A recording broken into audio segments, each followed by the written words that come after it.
Hi welcome to చెక్కి world. So మన నేచర్తో మనం చేసే పనులు ఏంటనేది చూపిస్తున్నానండి. మన కాయగూరలు కోసేటప్పుడు ఉన్న వేస్ట్ వాటర్ అంతా కూడా బయట పడేయకుండా మన మొక్కలకు వేసామనుకోండి మంచి ఎరువుగా పనిచేస్తుంది. సో ఇప్పుడైతే మనకి గ్యాస్ కష్టాలు చాలా ఎక్కువ ఉన్నాయి కదండి.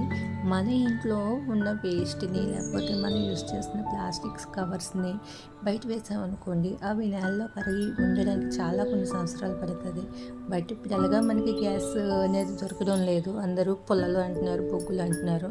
బట్ నేనైతే మటుకు ఇంట్లో ఉన్న వేస్ట్ ఏదైతే ఉందో పక్కకు పెట్టి చక్కగా ఈ బొగ్గుల పొయ్యి మీద ఆ ప్లాస్టిక్ కవర్స్ అన్నీ కాల్ చేస్తున్నాను. సో దాని ద్వారా ఫైర్ వస్తుంది, దాంతో కుకింగ్ అవ్వడానికి కూడా చాలా యూస్ఫుల్ అవుతుంది. ఇంట్లో ఉన్న ఈ ప్లాస్టిక్ బయటికి వెళ్లకుండా ఇక్కడే మెల్ట్ చేసేయడం వల్ల సగానికి సగం వరకు కూడా ఈ వేస్ట్ అనేది పోతుంది అనమాట.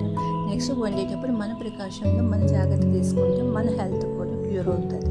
Okay viewers.